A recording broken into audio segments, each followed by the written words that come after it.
ઓમ શાંતિ.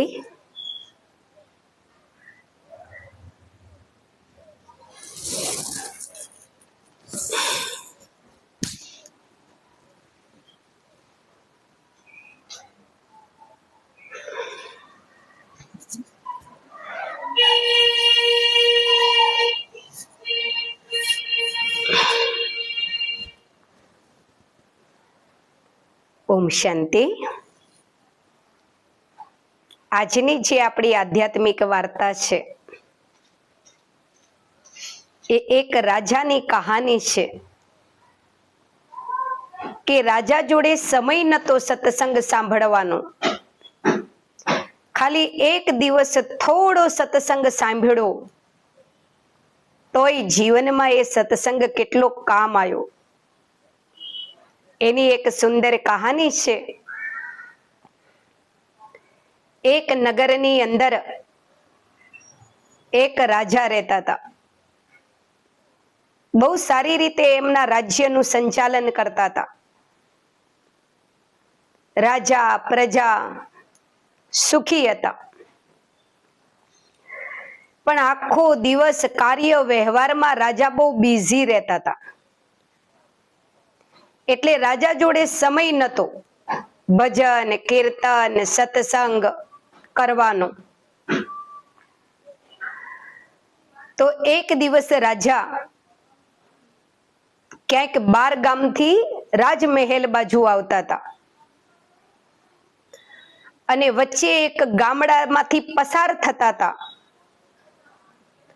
તો એ ગામડાની અંદર કથા ચાલતી હતી. મંડપ બાંધેલો હતો. ગુરુજી વ્યાસપીઠ પર બેઠા બેઠા સત્સંગ કરતા હતા અને ગામ લોકો બધા બેઠા બેઠા સાંભળતા હતા. રાજાનો રથ ત્યાંથી પસાર થયો. હવે ગુરુજી માઇકમાં કથા કરતા હતા એટલે માઇકનો અવાજ દૂર દૂર સુધી સંભળાતો હતો. તો કથામાં જે ગુરુજી બોલતા હતા એ રાજાને રોડ ઉપર રથમાંય સંભળાતું હતું. પહેલો માઇકનો અવાજ સાંભળીને રાજાના મનમાં વિચાર આવ્યો કે કોઈ સંતનો સત્સંગ ચાલતો લાગે છે, કથા ચાલતી લાગે છે, લોકો સાંભળે છે બધા બેઠા બેઠા. આ સંત શું સત્સંગ કરી રહ્યા છે સાંભળવા દે. તો રથવાન રથ ચલાવતો તો રાજા રથમાં બેઠા હતા. રાજા ધ્યાનથી ગુરુજી શું કહે છે, માઇકમાંથી શું અવાજ આવે છે ગુરુજીનો એ સાંભળતા હતા. હવે એ સમયે ગુરુજીની કથા એટલે પહોંચેલી કે ગુરુજી સભામાં બેઠેલા દરેક મનુષ્યને કર્મની ગતિ ઉપર જ્ઞાન આપતા હતા કે હર કર્મ વિચારીને કરો, કારણ કે દરેક કર્મનું ફળ આજ નહીં તો કાલ મળે છે. હવે ગુરુજીને કર્મની ગતિ ઉપર સમજાવવું અને રાજાનો રથ ત્યાંથી પસાર થવો. તો રાજાના કાને એક શબ્દ પડ્યો ગુરુજીનો. કયો શબ્દ પડ્યો? હર કર્મ વિચારીને કરો, આજ નહીં તો કાલ કર્મનું ફળ મળે છે. રાજાએ સાંભળ્યો આ શબ્દ અને રાજાને એ શબ્દ ગમી ગયો કે સંત એવું કહેવા માંગે છે કે હરેક કર્મ વિચારીને કરો, આજ નહીં તો કાલ એનું ફળ મળશે. માના કોઈ બી કર્મ કરીએ તો વિચારીને કરવાનું, ગમે ત્યારે એનું ફળ તો ભોગવવું પડે. હવે રાજાને આ શબ્દ એટલો ગમી ગયો કે મહેલમાં આવ્યા બાદ પેન્ટરને બોલાયો, પેન્ટિંગ કરવા વાળા ભાઈને, અને એ ભાઈને કીધું કે રાજમહેલમાં અમુક અમુક દિવાલો ઉપર લખી દો કે હર કર્મ વિચારીને કરો, આજ નહીં તો કાલ એનું ફળ મળવાનું છે. આ સ્લોગન લખી દો. પેન્ટરે લખી દીધું, રાજમહેલના ગેટે લખી દીધું, રાજમહેલના ફળિયામાં દિવાલ ઉપર લખી દીધું, રાજમહેલમાં પ્રવેશ કરે ત્યાં લખી દીધું. જે મેન સ્થાનો હતા ત્યાં બધે પેન્ટરે લખી દીધું કે કર્મ કરતા પહેલા વિચારો, આજ નહીં તો કાલ એનું ફળ મળશે. એટલું જ નહીં, એ સ્લોગન રાજાને એટલું બધું ગમી ગયેલું કે રાજાએ વાસણ વેચવા વાળા ભાઈને બોલાવ્યો અને એને કીધું કે તું વાસણ ઉપર જે નામ લખે છે ને એ મશીન લેતો આય અને રાજમહેલમાં જેટલા પણ વાસણો છે બર્તન એ બધા વાસણો ઉપર લખી નાખ કે કર્મ કરતા પહેલા વિચારો, આજ નહીં તો કાલ કર્મનું ફળ મળે છે. રાણી કહે છે, આ શું કરી રહ્યા છો તમે? પહેલા તમે દિવાલો ઉપર લખાવડાયું, હવે તમે વાસણો ઉપર એ લખાવડાવો છો? રાજા કહે છે, હા,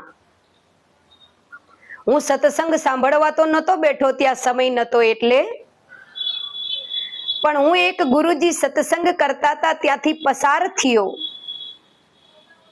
તો ગુરુજીનો આ શબ્દ મને બહુ ગમી ગયો અને કાયમ જીવનભર મને યાદ રહે એ માટે મેં દિવાલો ઉપર લખાવડાયો અને વાસણો ઉપર એ લખાવવા માંગુ હું.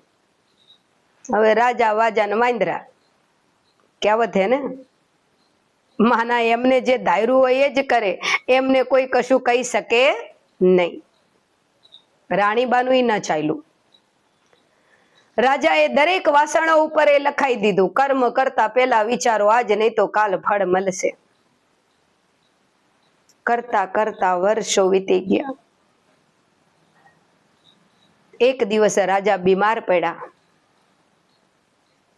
પથારીમાં સૂતા હતા. રાણીબાએ વૈદ્યને બોલાયા. વૈદ્યે રાજાને દવા આપી, ઘરે ગયા. બીજો દિવસ થયો. બીજે દિવસે વૈદ્ય રાજાને મળવા આવ્યા હતા દવા આપવા માટે, પણ રાજમહેલમાં આવે એ પહેલા વૈદ્યને રસ્તામાં રાજકુમાર મળે છે અને રાજકુમાર વૈદ્યને કહે છે કે મારા પિતાજી બીમાર છે, તમે એમનો ઈલાજ કરો છો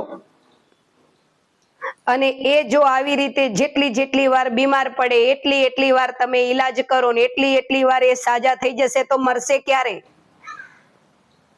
અને એ મરે નહીં તો મને ક્યારે રાજગાદી મળશે? કારણ કે જીવતા તો મને રાજગાદી આપે એવા છે જ નહીં, એમને હું પસંદ જ નહીં, એટલે એ મને નહીં આપે જીવતા રાજગાદી, એમના મહિલા પછી જ મને રાજગાદી મળશે. અમે તમે આવી રીતે એમને જડીબુટીઓ આપ કરશો તો એ તો કાયમ તંદુરસ્ત જ રહેશે, કોઈ દિવસે નહીં મરે. વૈદ્ય કે છે, રાજકુમારજી તમે આ શું બોલો છો? એ તમારા પિતાજી છે, એ મરી જાય એવો વિચાર તમે કેવી રીતે કરી શકો? વૈદ્ય કે હું અહીંયા કોઈ તમારું, રાજકુમાર વૈદ્યને કે છે, હું અહીંયા કોઈ તમારું ભાષણ સાંભળવા માટે નહીં આવ્યો, હું જેટલું કહું એટલું તમારે કરવાનું છે. જો તમને તમારા પત્ની બાળકો માટે પ્રેમ હોય તો આજ તમે જ્યારે મારા પિતાજીને દવા દેવા જાઓ ત્યારે તમારે એમને એવી જડીબુટ્ટી આપવાની છે કે જે ખાધા બાદ ધીરે ધીરે ઝેરની અસર શરીરમાં થાય અને ટૂંક સમયમાં મારા પિતાજી શરીર છોડી દે. જો તમે આવું ન કર્યું તો હું તમને મારી દઈશ અને તમારા વગર વિચારો તમારા પત્ની બાળકો ભૂખે રઝળતા થઈ જશે રોડ ઉપર. કોણ કમાઈને આપશે ધન? કેવી રીતે એમનું ગુજરાન ચાલશે? વૈદ્ય કીધું, નહીં નહીં નહીં, તમે મને કઈ ન કરતા રાજકુમારજી, તમે જેમ કહેશો એમ હું કરીશ.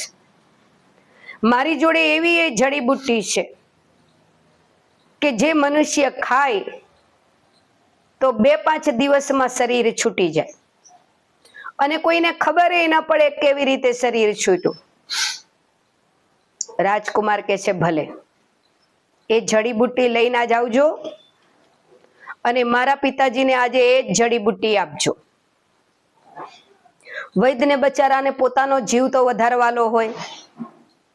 વૈદ્ય વિચારતા હતા કે હું જો મરી જાઉં તો મારા પત્ની બાળકોનું શું થાય, કમાવા વાળો તો ઘરમાં હું એક છું. એટલે રાજકુમાર જે કે એમ કરવું તો પડશે. વૈદ્ય પાછા ત્યાંથી ઘરે ગયા, જડીબુટ્ટી લઈને આયા મહેલમાં. હવે જેવા મહેલમાં આયા તો વૈદ્યની નજર મહેલના દિવાલ ઉપર જે લખ્યું હતું સ્લોગન એની ઉપર પડી કે કર્મ કરતા પહેલા વિચારો, આજ નહીં તો કાલે એનું ફળ મળશે. વૈદ્યના મનમાં વિચાર આવ્યો, કરે હું તો રાજાને ઝેર આપવા જઈ રહ્યો હું અને અહીંયા તો સ્લોગન લખ્યું છે કે હું જે કર્મ કરું એનું ફળ મને મળશે. મારે ન કરાય આવું કર્મ. પણ તરત પાછો વૈદ્યને વિચાર આવ્યો કે હું જો નહીં કરું તો રાજકુમાર થોડો તામસી બુદ્ધિના હે, એને ગુસ્સો આવશે તો મને મારી નાખશે, મારા પત્ની બાળકોનું શું થશે. એના કરતા રાજાને જડીબુટ્ટી આપી દેવા દે, કોઈને ખબર એ નહીં પડે રાજા કેવી રીતે મૃત્યુ પામ્યા અને રાજકુમાર મને હાનિ નહીં પહોંચાડે. વિચારીને વૈદ્ય થોડા અંદર આગળ ગયા તો બીજી વાર આ સ્લોગન વાંચવા મળ્યું. ફરી મનમાં વિચારો ચાલ્યા કે આ હું શું કરી રહ્યો છું. ફરી પાછું મનને સમજાયું કે નહીં, મજબૂરીમાં આપણે કરવું તો પડશે જ. કરતા કરતા વૈદ્ય રાજાનો જે રૂમ હતો ત્યાં આયા. પલંગમાં રાજા સુતેલા, જોડે રાણી બેઠેલા. વૈદ્ય જઈને ઉભા રહ્યા. રાણીબાએ કીધું, આઈ ગયા વૈદ્યજી? કાલે તમે જે દવા આપી હતી ને એનાથી થોડું રાજાને સારું છે. આજે લાયા છો ને જડીબુટ્ટી તમે? તો પેલા વૈદ્યને અંદરથી ડર લાગતો હતો અને વિચારોમાં ખોવાયેલા હતા. રાણીબાના પ્રશ્નનો હરખો જવાબ એ ના આપ્યો. રાણીબાએ ફરી પૂછ્યું, વૈદ્યજી તમને કહું છું, તમે કાલે જે જડીબુટ્ટી આપી હતી ને એનાથી રાજાને બહુ સારું છે. આજે લાયા છો ને જડીબુટ્ટી? વૈદ્ય કહે છે હા હા હા લાયો છું. પણ રાજાને જે જડીબુટ્ટી આપવાની છે ને એ ગરમ પાણીમાં આપવાની છે, જેથી એ જડીબુટ્ટીની જલ્દી અસર થાય. તો થોડું ગરમ પાણી મગાવો. રાણીએ તરત દાસીને ઓર્ડર કર્યો, ગરમ પાણી લઈને આવો. વૈદ્યજી રાજાના પલંગ આગળ બેઠા, રાજાની નસ પકડીને જોવા લાગ્યા. રાજાની ટીટમીટ કરતા હોય એવો થોડો દેખાવ કરતા હતા રાણીબા સામે. થોડી વારમાં દાસી આવી ગરમ પાણીનો કટોરો લઈને. હવે એ ગરમ પાણીની અંદર જડીબુટ્ટી નાખવાની હતી અને ઓગાળીને રાજાને પીવડાવવાની હતી. જેવી વૈદ્ય જડીબુટ્ટી કટોરામાં નાખી અને ચમચીથી જ્યારે જડીબુટ્ટી ઓગાળતા હતા એટલી વારમાં વૈદ્યની નજર કટોરા ઉપર લખેલું હતું, કર્મ કરતા પહેલા વિચારો, આજ નહીં તો કાલ એનું ફળ મળશે. અને વારંવાર આ સ્લોગન જ્યારે વૈદ્યની સામે આવતું હતું, હવે વૈદ્યનું શરીર ધ્રુજવા લાગ્યું. રાજાને જડીબુટ્ટી આપી રહ્યો છું, રાજા મરી જશે, કોઈ નહીં જાણે પણ ઉપરવાળો તો જાણશે. આજ નહીં તો કાલ મને મારા આ કર્મનું ફળ મળશે. હાથ ધ્રુજવા લાગ્યા, હાથમાંથી કટોરો પડી ગયો અને વૈદ્ય બે હાથ જોડીને રાજાજીને કહે છે, રાજાજી મને માફ કરી દો. રાજાજી કે છે શેની માફી માંગો છો તમે? તમે તો હું બીમાર છું તો ઉલટાના મને સાજો કરી રહ્યા છો ને. ધન્યવાદ તો અમારે તમારો માનવો જોઈએ કે 2 દિવસ પહેલા મારી તબિયત વધારે ખરાબ હતી, તમારી જડીબુટ્ટીથી હવે મને ઘણી રાહત છે. તમે કેમ માફી માંગી રહ્યા છો? ત્યારે એ વૈદ્ય રાજાને કે છે, રાજાજી, આજે હું તમને જે જડીબુટ્ટી આપવાનો હતો ને એનાથી તમારી તબિયત કોઈ સારી નથી થવાની. 2-5 દિવસમાં તમે મૃત્યુ પામવાના હતા. આ સાંભળીને રાજા ચોંકી ગયા અને રાણી તો સ્તબ્ધ જ થઈ ગયા, ઊભા થયા અને બહુ જ ગુસ્સામાં આવીને કહે છે વૈદ્યને કે આ શું બોલી રહ્યા છો તમે? રાજાને તમે ઝેર આપી રહ્યા હતા? આટલી બધી તમારી હિંમત કેવી રીતે આવી? વૈદ્ય હાથ જોડીને રાજાને કહે છે, રાજાજી, મારા કર્મ માટે મને માફ કરી દો. રાજા બુદ્ધિશાળી હતા. રાજાએ વિચાર્યું કે હું મરું તો વૈદ્યને કોઈ ફાયદો થાય એવું નહીં. એનો મતલબ મારા મૃત્યુ પાછળ કોને ફાયદો થાય એવું છે. વૈદ્ય જાતે આ કર્મ કરવા તૈયાર નહીં થયા. જરૂર એને કોઈએ શીખવાડ્યું છે આ કર્મ કરવાનું. રાજાજી કહે છે, તમે જે કર્મ કર્યું છે એ બહુ અધર્મનું કામ છે. રાજા એ પ્રજા માટે ભગવાન કહેવાય અને તમે તમારા રાજાને ઝેર દેવા તૈયાર થયા હતા.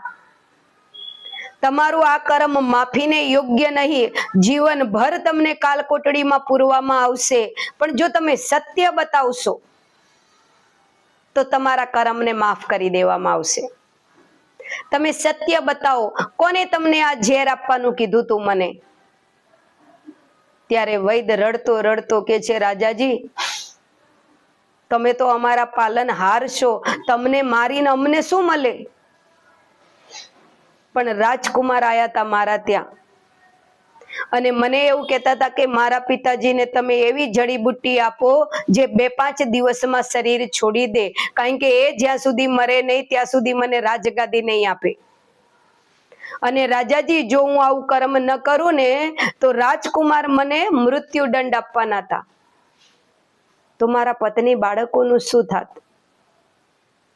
એટલે રાજાજી હું તૈયાર થઈ ગયો તમને ઝેર દેવા. રાજાજી કે છે, મને ખાલી હવે એક જવાબ આપો કે તમે મને ઝેર દેવા તૈયાર થઈ ગયા હતા, અચાનક કેમ તમને એવી ઈચ્છા થઈ કે તમે આ ખોટું કરી રહ્યા છો, પાપ કરી રહ્યા છો, ન કરાય એવું? એ કે છે, રાજાજી, મેં મહેલની બહાર ગેટે વાંચ્યું હતું કે કર્મ કરતા પહેલા વિચારો, આજ નહીં તો કાલે એનું ફળ મળશે. ત્યારે જ મને એવું થતું હતું કે હું આ ખોટું કરી રહ્યો છું, પણ મજબૂર હતું. મહેલમાં આવ્યો તો બીજી વારે મને એવું જ સ્લોગન વાંચવા મળ્યું. મારા મનને થોડું થોડું હલવા માંડ્યું કે આ હું ખોટું કરી રહ્યો છું. પણ રાજાજી, તમારી સામે જ્યારે જડીબુટ્ટી પાણીમાં ઓગાળતો હતો અને મારી નજર કટોરા ઉપર ગઈ તો કટોરા ઉપર લખ્યું હતું કે કર્મ કરતા પહેલા વિચારો, આજ નહીં તો કાલ એનું ફળ મળશે. ત્યારે મને એવું થતું હતું કે મૃત્યુના ડરથી હું રાજાને ઝેર આપી રહ્યો છું, પણ આ કર્મ આજ નહીં તો કાલે મારે ભોગવવું તો પડશે જ. હું ખોટું કરી રહ્યો છું, મારાથી આવું પાપ ન કરાય. અને મારાથી કટોરો છૂટી ગયો હાથમાંથી. મારું શરીર ધ્રુજવા લાગ્યું. મને મહેસૂસ થયું કે આવું કર્મ મારાથી ન કરાય. એટલે રાજાજી, હું માફી માંગુ છું દિલથી, મને માફ કરી દો. રાજાએ વૈદ્યને માફ કર્યા. રાજકુમારને દેશવટો આપી દીધો અને રાજા બેઠા બેઠા રાણીને કહે છે કે રાણીબા, તમે વિચારો, જીવનભર હું રાજ્યના કારોબારમાં મસ્ત રહું, મારી જોડે ટાઈમ નહીં પ્રભુ ભજન કીર્તન સત્સંગ કરવાનો.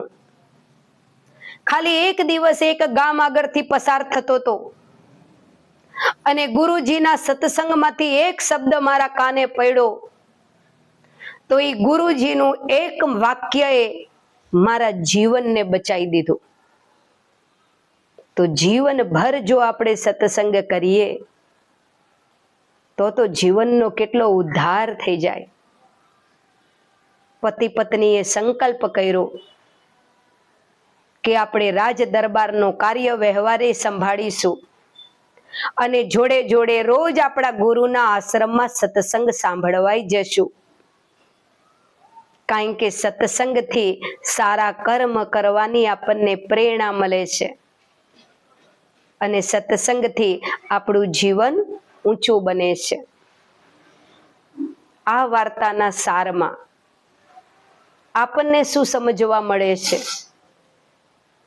બહુ સુંદર સાર છે વાર્તાનો કે આખી જિંદગી રાજાએ કોઈ દી સત્સંગ નતો સાંભળ્યો. ખાલી એક વાર ગુરુજીનો એક શબ્દ સાંભળ્યો, દિલને ગમી ગયો, દિવાલો પર લગાવી દીધો, વાસણો પર લખાઈ દીધો અને એ એક સ્લોગને રાજાના જીવને બચાવી દીધો. તો વિચારો, આ ધરતી ઉપર આપણે બધા ભારતવાસીઓ ભારત જેવા મહાન દેશમાં રહીએ છીએ જ્યાં હજારો ધર્મો છે, લાખો ગુરુઓ છે અને વર્તમાનમાં સ્વયં પરમાત્મા ગીતા જ્ઞાન આપી રહ્યા છે. થોડો સમય કાઢી અને જો આપણે સત્સંગમાં ધ્યાન આપીશું, આપણે જો સત્સંગ સાંભળીશું તો જેમ એક પોઈન્ટથી રાજાનું જીવન બચી ગયું એમ પરમાત્માના જ્ઞાનથી આપણા જન્મો જન્મ સફળ થઈ જશે. તો થોડો સમય કાઢો અને સત્યનો સંગ કરો. સત્ય એક પરમાત્મા છે, એનો સંગ કરો અને ગીતા જ્ઞાનથી આત્માને પવિત્ર બનાવો. આ આધ્યાત્મિક વાર્તા આપને કેવી લાગી અવશ્ય જણાવશો. સારી લાગી વાર્તા તો લાઈક કરશો, મિત્રોને શેર કરશો. ધન્યવાદ. ઓમ શાંતિ.